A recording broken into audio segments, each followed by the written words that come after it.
In the headlines, a suspected suicide in Jacmel. The family of the victim say they never saw it coming. Gas station owner Everestus Jean-Marie reacts to a shocking robbery at a southern service station and says robberies are reaching unprecedented levels.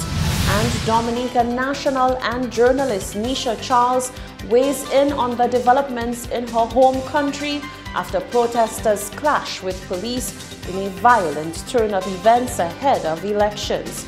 The details of these stories and more coming up. This is the Hot 7 Nightly News with Lovelace and Amy Joseph. Good night. It is Tuesday, the 19th of November 2019. Welcome to the Hot 7 TV Nightly News on Flow Channel 117, also being simulcast on Kiss FM Radio, on our website www.caribbeanhottv.com, on our free Caribbean Hot FM mobile app, and on our Caribbean Hot 7 TV Facebook page. I'm Lovely St. Amy Joseph. Thank you for joining us. A shocking and heartbreaking discovery was made on Tuesday morning in what is an apparent case of suicide. Leo St. Rose was discovered suspended by the neck at his home in Jacmel, and this has plunged his family and friends into a world of grief, shock, and confusion, as they say they never saw it coming. They spoke with Rochelle Gonzalez.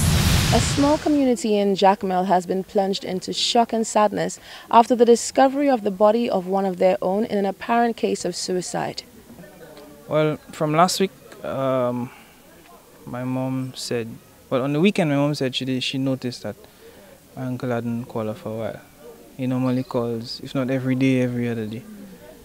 So she noticed he hadn't called for a while, but only on the weekend.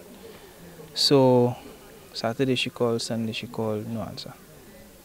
She checked some people in the area, they hadn't heard from him either. So when she called yesterday, she called today, still no answer. So she decided to call a cousin of ours from the area and asked her to go and check on him.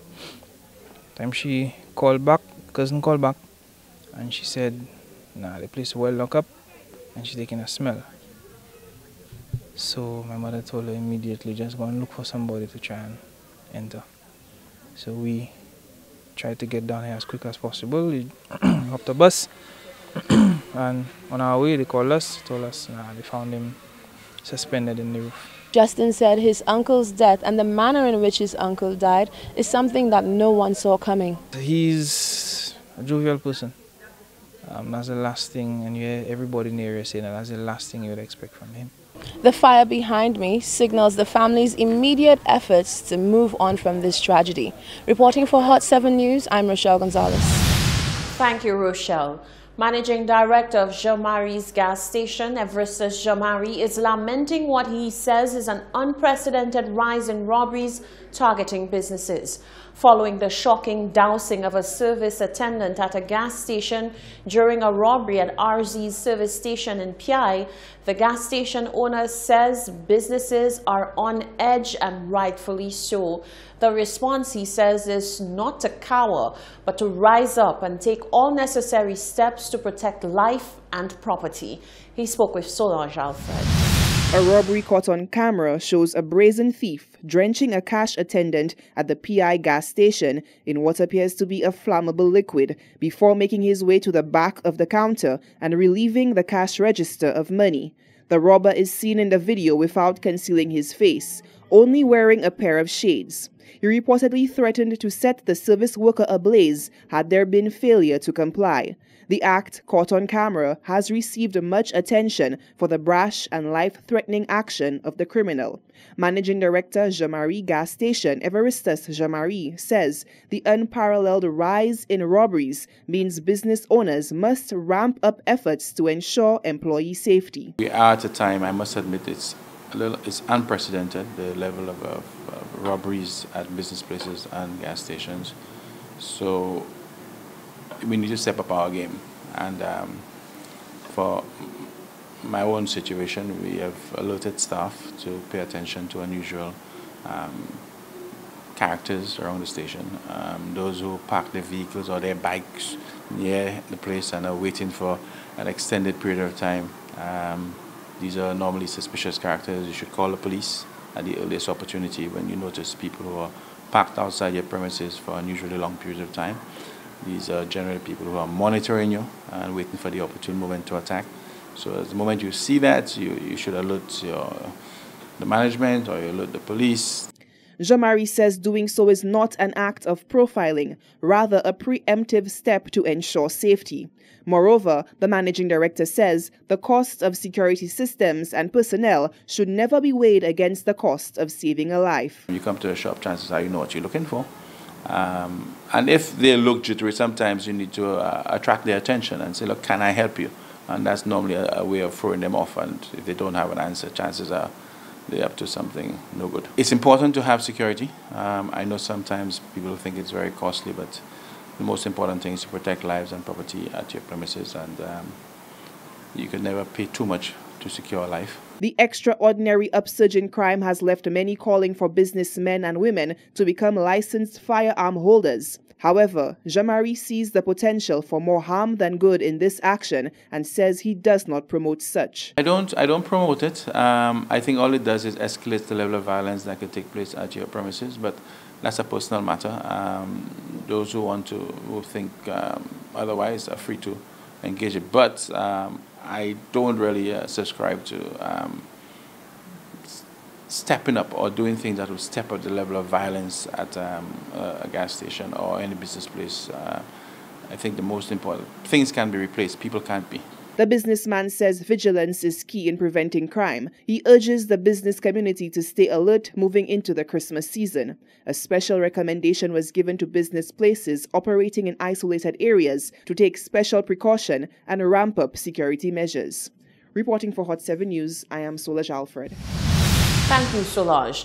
Dominica is 18 days away from its general elections, and the build-up to D-Day has now been marred by violence. Protesters clashed with police on Monday night, prompting a national address to the nation by Prime Minister Roosevelt Skerrit on Tuesday, where he condemned the actions and questioned whether this is all really about electoral reform. The details in this report. Protesters in the Nature Isle, Dominica, resorted to drastic measures in a movement for electoral reform. The protesters call for the cleansing of electoral list and the issuance of ID cards before the December 6th elections scheduled to take place in Dominica. Protesters argue the snap election called by Prime Minister Roosevelt Skerrit without electoral reform opens the doorway for conditions that encourage fraudulent elections in Dominica. Meanwhile, in an address to the nation, Prime Minister Roosevelt Skerrit denounces the idea the motive behind the protests was based on electoral reform. Supporters of the UWP can make their opinions clear in the ballot box. Surely, then, election reform cannot therefore be the real reason for these protests. The elections on December 6 are being held under the same electoral laws which have governed Dominica's free and fair elections and democratic process since our attainment of independence. Both the current Labour government and the UWP opposition have been elected through this exact process and under the same laws and conditions. Video footage shows protest action carried out on a wide scale in Dominica. Skerrit says the gangster-like approach taken by the protesters is unnecessary, as he questions the true motive behind the actions. What really is the reason and the cause for this gangster-like action?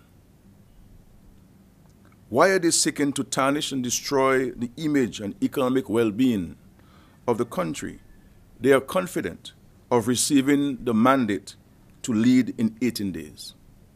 Something about their behavior does not add up. In October 2019, an independent group of Dominicans launched a petition calling on the chairman of the Electoral Commission to take action in implementing necessary electoral reform for the next general election or resign. The heightened state of disorder in Dominica has received international media attention. Reporting for Hot 7 News, I am Solange Alfred. Now, journalist and Dominica National Nisha Charles is weighing in on the developments back home. She says the frustration of people who have demanded changes to voter registration is now palpable. However, she dismisses claims that Dominica is descending into anarchy. She believes it's democracy at work. Nisha Charles is a Dominica national living in St. Lucia. She was previously employed with the Dominica Government Information Service and is now employed with St. Lucia's Government Information Service. She has been monitoring developments back home very closely as her family is still there. Speaking in her personal capacity, she weighed in on what many say were frightening developments in Dominica when a protest turned violent with clashes between protesters and the police. Dominicans are set to go to the poll in 18 days, and protesters say they want election reform. The Prime Minister has rebuffed such claims, but Charles says the people have spoken loudly. I think people have the rights to protest. How they go about it is something else. Dominicans have been calling for electoral reform for a long time, even the last election. This morning, from what happened last night, the Prime Minister spoke this morning, and it seemed as if it was that we have had so many elections before and the process was fine, so why change it now? But I don't think that is the point to make. I think that people have a right to ask for electoral reform and people should have voter ID cards and all of this. I think the violent part, that should not have happened. I mean, there is no need to be vandalizing and burning the stuff and removing the barricade from the police. Charles says Dominicans are by nature very easygoing and law-abiding citizens, but she says they have a right to stand up for what they believe. Further, she says there will always be people on both sides who are more radical than others and may take it too far. For the people on the opposition or the people who do not support everything that the Prime Minister is doing, I think it is a case where they are tired and they are fed up. As in a lot of societies, whether you're from the Caribbean or anywhere, people are fed up and that's how they speak out. It is calm at first, but the more that people speak and nobody's listening to them, they are going to retaliate, and I think this is what's happening. I don't think it is a case where Dominica is blacklisted or tourists or anybody has to fear for their lives. This is just people speaking for their rights and trying to go about it in the most democratic way. Dominican Prime Minister Roosevelt Skerrit, however, says he cannot accept that the protest was motivated by a desire for election reform, and he questioned the real motive of the protest. This is the Hot 7 TV Nightly News. Still to come, a former police commissioner says commissioners need to know and respect their roles when faced with meddling ministers. The facilitator of recent training for grocery bus drivers says there's still much to learn after a viral video of a driver and a passenger in a heated altercation. And artists demand answers and express their angst at an echo forum. The details of those stories and more are coming up after the break, so stay with us.